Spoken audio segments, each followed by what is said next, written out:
ഇപ്പോൾ ഒരു മേജർ ഒരു കൺസേണാണ് ചെറിയ കൊച്ചുങ്ങൾക്ക് എറ്റോപിക് ഡെർമറ്റൈറ്റിസ് ഉള്ള പാരൻസിന് ഇപ്പം ഫ്യൂച്ചറിൽ അവർക്ക് എന്തെങ്കിലും പ്രശ്നം വരുമോ? ഇപ്പോൾ എറ്റോപിക് ഡെർമറ്റൈറ്റിസ് ഉണ്ട്, അപ്പം ഫ്യൂച്ചറിൽ വേറെ എന്തെങ്കിലും അസുഖമായിട്ട് വരുമോ?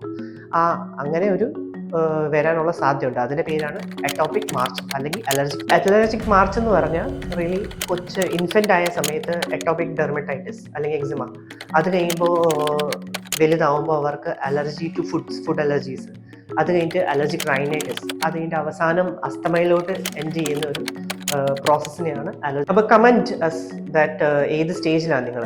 ഇപ്പോൾ അലർജിക് അസ്തമ ആണോ, അല്ലെങ്കിൽ അലർജിക് എക്സിമ ആണോ, അല്ലെങ്കിൽ അലർജി ടു ഫുഡ് ആണോ? നിങ്ങൾക്ക് ഇങ്ങനത്തെ ഒരു ഹിസ്റ്ററി ഉണ്ടായിരുന്നോ, അല്ലെങ്കിൽ നിങ്ങളുടെ പാരൻസിൽ ഇങ്ങനത്തെ ഹിസ്റ്ററി ഉണ്ടെങ്കിൽ നമ്മൾ ഒരു പക്ഷേ കമൻറ്റ് ചെയ്ത് നമ്മളെ കോൺടാക്ട് ചെയ്യാൻ പറ്റും.